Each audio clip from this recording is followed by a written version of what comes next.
Assalamualaikum warahmatullahi wabarakatuh. Anak-anakku sekalian yang Allah muliakan, anak-anak yang soleh solehah, hafizoh insya Allah, yang sangat Ustadz banggakan. Sebelum kita masuk pada materi kita, sejarah kebudayaan Islam, mari kita buka pembelajaran kita kali ini dengan sama-sama mengucapkan kalimat basmalah. Bismillahirrahmanirrahim. Anakku sekalian yang Allah muliakan dan Ustadz banggakan, materi kita ya, di bab pertama ini, di pertemuan pertama ini, mohon maaf, kita akan membahas tentang sejarah masuknya Islam ke Indonesia. Di mana dalam hal ini ada 3 hal yang akan Ustadz sampaikan. Yang bagian pertama atau bagian A adalah proses masuknya Islam ke Indonesia. Bagian B atau bagian 2 adalah cara-cara masuknya Islam ke Indonesia. Dan yang ketiga atau bagian C, perkembangan Islam di Indonesia. Anakku sekalian, sebelum ya, yang ini perlu diketahui, sebelum Islam masuk ke Indonesia, itu bangsa Indonesia sudah memiliki sebuah kepercayaan, ya, kepercayaan yang sudah mengakar kuat yang luar biasa, yaitu kepercayaan animisme dan dinamisme. Ini kepercayaan ini sudah turun-temurun berabad-abad ya sebelum Islam datang di Indonesia. Nah, apa itu kepercayaan animisme dan dinamisme? Kepercayaan animisme dan dinamisme adalah sebuah kepercayaan yang menganggap bahwa setiap benda itu mempunyai roh yang dapat mendatangkan keselamatan terhadap kehidupan manusia. Itu luar biasa diyakini oleh bangsa Indonesia waktu itu. Ini pekerjaan luar biasa oleh para dai ya untuk mengubah mindset mereka tentang ini. Pengaruh animisme dan dinamisme juga kalau kita lihat tidak hanya di zaman itu ya, tapi dengan zamannya berkembang bahkan sampai saat ini pun masih banyak bangsa kita ya, masyarakat kita yang masih kuat kepercayaan ini kepada benda-benda tersebut, benda-benda tertentu dianggap sebagai jimat, dianggap sebagai benda yang memiliki kekuatan, dianggap bisa kerjasama, menganggap saling menguntungkan, dan itu ala kulli hal sampai sekarang ini ya, di zaman modern yang menurut kita itulah karakteristik bangsa kita di Indonesia ya. Tidak hanya berbicara masa lalu tapi masa kini pun kepercayaan itu tetap ada. Anak-anakku sekalian, baik, berikutnya adalah kita akan mencoba mengupas ya hal-hal ini. Bagian pertama tadi sudah saya sampaikan, bagian pertama atau bagian A yaitu proses masuknya Islam di Indonesia. Secara umum ini ada 2 pendapat yang sangat kuat ya, menurut para ahli sejarah, bahwasannya ya, Islam masuk di Indonesia ini itu ada 2 pendapat, dan ini yang secara umum dapat diterima ya, secara akademis ini. Ada yang mengatakan Islam masuk ke Indonesia sekitar abad ke-7 Masehi. Yang kedua, ada yang berpendapat bahwa Islam masuk ke Indonesia itu sekitar abad ke-13. Tentunya dua-duanya ini memiliki dalil atau argumen yang kuat ya. Mereka dengan dalil temuan-temuan yang mereka lihat di waktu itu ya mereka lihat baik dari mungkin arkeolog gitu kan, atau mungkin dari seni-seni ukiran yang mereka temukan waktu itu, ya, bahkan tertulis tahunnya gitu kan, dan itu adalah masuk ke abad ke-7 atau abad ke-13. Ini dua-duanya memiliki kekuatan yang sama.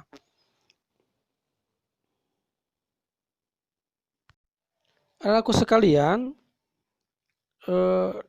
kita sedikit mengupas tentang apa alasannya orang-orang yang atau ahli sejarah yang mengatakan bahwa Islam masuk ke Indonesia ini pada abad ke-7 ini, abad ke-7 Masehi. Ini mereka memiliki catatan ya, bahwa dalam catatan sejarah kerajaan Cina ini penguat mereka. Dalam catatan sejarah kerajaan Cina ini tuh terdapat sebuah komunitas, ya, di tahun itu. Komunitas tersebut adalah orang-orang Tasih. Siapakah mereka itu? Ternyata menurut mereka Tasih itu ditafsirkan adalah orang-orang Arab. Nah, di mana persepsi mereka bahwa orang Arab ya Muslim, gitu kan, begitu ya. Gitu. Yang kedua, ini terjadi yang dalam catatan Cina ini pada tahun 674 Masehi. Yang kedua juga ternyata terdapat dalam berita Chow Ku Fei. Ini tahun 1178 Masehi. Apa menurut mereka? Nah, dalam berita ini bahwasanya di Indonesia saat itu terdapat 2 tempat yang menjadi komunitas orang-orang Tasih. Tasih itu adalah orang-orang Arab. Itu adalah Foloan dan yang berikutnya adalah Sumatera Selatan. Nah, 2 wilayah inilah ya yang merupakan wilayah kekuasaan kerajaan Sriwijaya waktu itu. Nah, Foloan ini yang sekarang dikenal dengan Kuala Breg, Terengganu, Malaysia. Nah, sedangkan Tasih adalah orang-orang Arab gitu. Jadi itulah dalam catatan Chow Ku Fei gitu kan. Itu alasan mereka mengatakan, dan ini terjadi di abad ke-7 Masehi. Yang ketiga, dalam berita Jepang ya, tahun 784 Masehi. Dalam berita ini menceritakan perjalanan seorang pendeta yang bernama Kansin ya, itu ke Indonesia. Dalam berita tersebut dikemukakan bahwa pada masa itu ya di Kanton ya, itu terdapat kapal-kapal pose dan tasih kuo. Oleh para ahli, istilah pose itu ditafsirkan sebagai orang bangsa Melayu, sedangkan tasih ditafsirkan sebagai orang-orang Arab dan Persia. Itu dalam berita Jepang. Nah, di mana sekali lagi Anda sampaikan bahwa tasih itu adalah Arab, pose itu adalah Melayu. Mereka dua-duanya adalah tafsiran mereka adalah orang Muslim. Itu ada dalam catatan Jepang bahwa Islam sudah ada di abad ke-7. Anakku sekalian, alasan berikutnya nih, alasan yang kedua, kenapa mereka beralasan bahwa Islam masuk ke Indonesia itu di abad ke-7 Masehi. Nah, ini pendapat ini didasarkan pada munculnya kerajaan Samudra Pasai ya, yang bercorak Islam. Nah, itu terjadi pada abad ke-13 ya. Pendapat ini juga diperkuat oleh bukti-bukti sebagai berikut ini ya. Yang pertama, ini ternyata terdapat dalam catatan perjalanan Marco Polo. Ini tahun 1292 Masehi. Nah, catatan ini mengisahkan perjalanan Marco Polo ke Sumatera bagian utara. Nah, pada saat itu Marco Polo sampai singgah ke kerajaan Islam Samudra Pasai dalam pelayarannya kembali ke Eropa dan Cina. Ternyata sudah ada kerajaan ya, dan itu ada di abad ke-13. Yang kedua, alasan yang kedua bahwa Islam masuk ke Indonesia abad ke-13 adalah berita dari sejarawan Muslim yang bernama Ibnu Batutah. Itu adalah sejarah Muslim ya. Itu diperkuat bahwasanya Islam masuk ke Indonesia abad ke-13 Masehi. Kenapa? Karena dalam berita itu disebutkan ditemukannya batu nisan Sultan Malik As-Soleh di daerah Sumatera Utara. Itu dalam batu nisan itu tertulis kalimat-kalimat Islam ya, seperti kata Ramadan 676 Hijriah atau 1297 Masehi. Nah, itulah Sultan Malik As-Soleh ya, makamnya itu yang dikenal sebagai seorang pengajar tasawuf yang kemudian menjadi raja di kerajaan Samudra Pasai.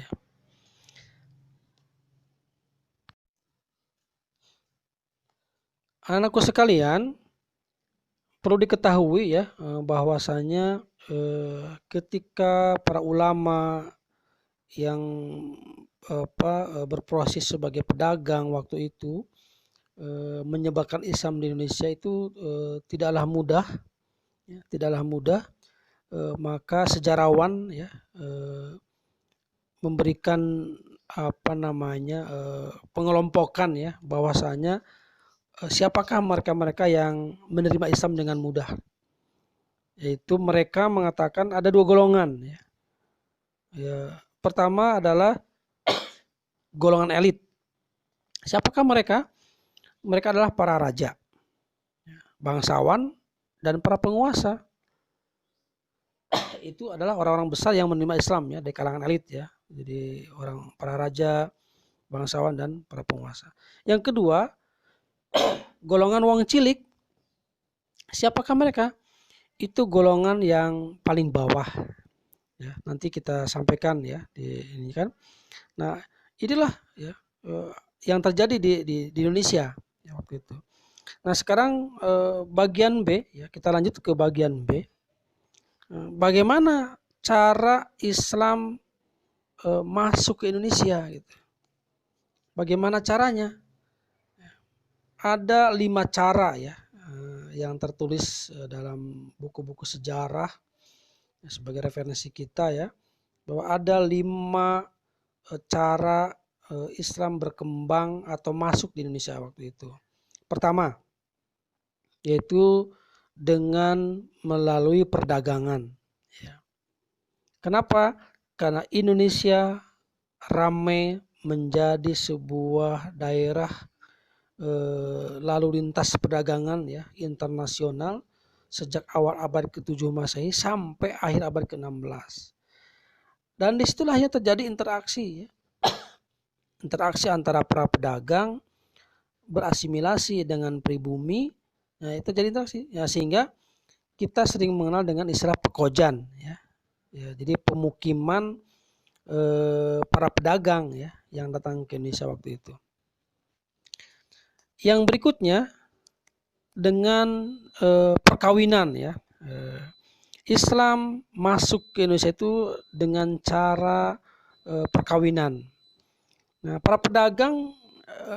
pedagang Islam ya yang datang ke Indonesia itu banyak menikahi wanita-wanita pribumi. Nah, di mana syarat dari mereka nikah dengan mereka adalah dengan mengucapkan kalimat syahadat gitu kan. Nah, kalimat ini penting ya dengan kalimat syahadat. Bahkan yang diislamkannya itu tidak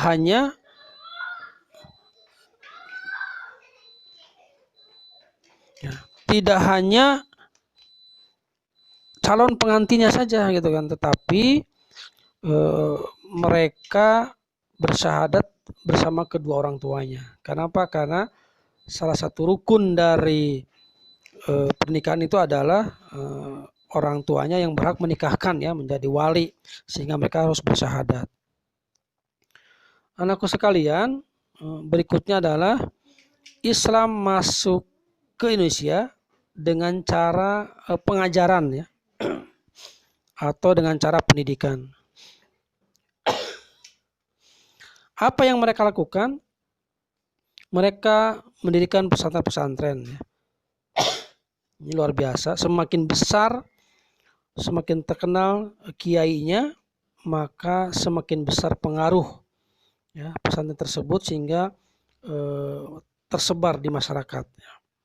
Contohnya adalah ada pesantren Ampel Denta. Ini didirikan oleh Sunan Ampel atau Raden Rahmat. Ada juga pesantren Sunan Giri milik dari Sunan Giri. Nah, yang kebanyakan muridnya adalah dari daerah Maluku. Nah, mereka setelah itu, setelah di pesantren, mereka tersebar, ya, menyebarkan apa yang mereka dapatkan dari pesantren tersebut. Di luar biasa peran pesantren. Jadi pesantren itu sudah ada, ya. Bahkan pesantren adalah cikal bakal Islam berkembang di Indonesia dengan pesantren-pesantren. Maka berbahagialah antum-antuna ini di pesantren, ya. Maka tugas kita adalah sebagai dai, ya, apapun profesi kita, ya, tetap dai adalah yang utamanya. Anakku sekalian, berikutnya adalah dengan cara tasawuf, ya. Islam masuk ke Indonesia itu dengan cara tasawuf. Apa itu tasawuf? Tasawuf itu adalah ajaran atau cara untuk mendekatkan diri kepada Allah Subhanahu wa taala. Ya, ini ya yang apa namanya itu sebuah metode, ya.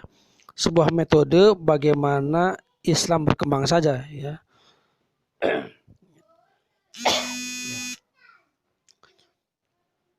Anakku sekalian, berikutnya adalah yang kelima, kesenian.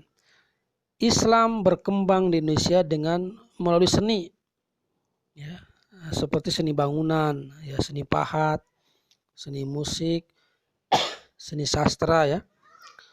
Hasil-hasil ini, ya, bisa kita lihat contohnya adalah Masjid Demak, ya, itu masjid kuno di Demak. Juga kita bisa lihat di Cirebon, ya, itu juga masih ada, di Banten juga masih ada, bahkan di Aceh juga masih ada. Itu adalah peninggalan-peninggalan yang bisa kita lihat di Indonesia.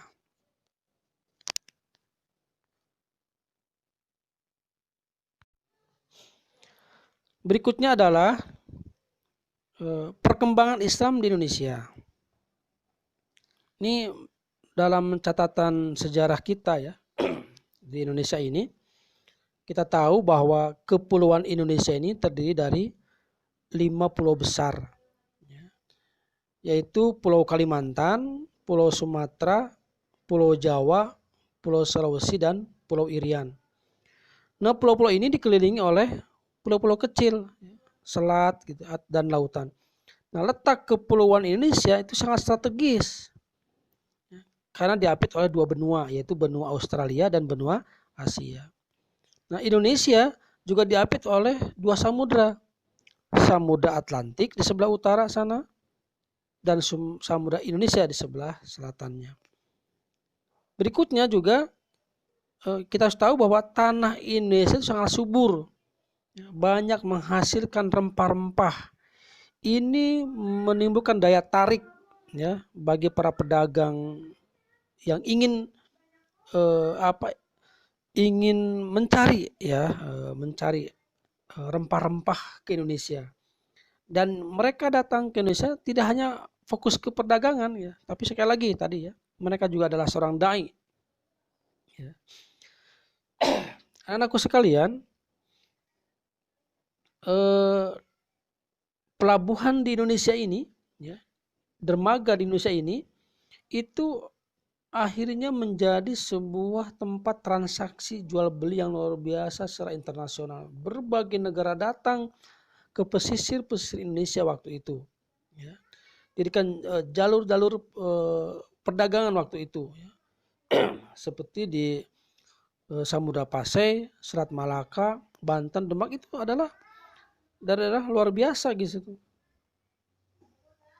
Anakku sekalian, siapakah mereka gitu yang datang ke Indonesia waktu itu untuk tidak hanya berdagang? Datang dari Arab, dari Mesir, dari Saudi, India, Irak, Iran, Gujarat, bahkan Persia. Anakku sekalian, ada 5 faktor ya. Ada 5 faktor. 5 faktor yang menyebabkan Islam berkembang ya di Indonesia ini. Itu yang perlu diketahui oleh antum-antuna semua. Yang pertama adalah bahwa syarat masuk Islam itu sangatlah mudah. Ini paling penting ya. Seseorang hanya butuh mengucapkan kalimat syahadat, selesai. Mereka mengerti Islam gitu. Yang kedua, Islam tidak mengenal sistem kasta. Ya, tidak seperti agama non-Islam ya.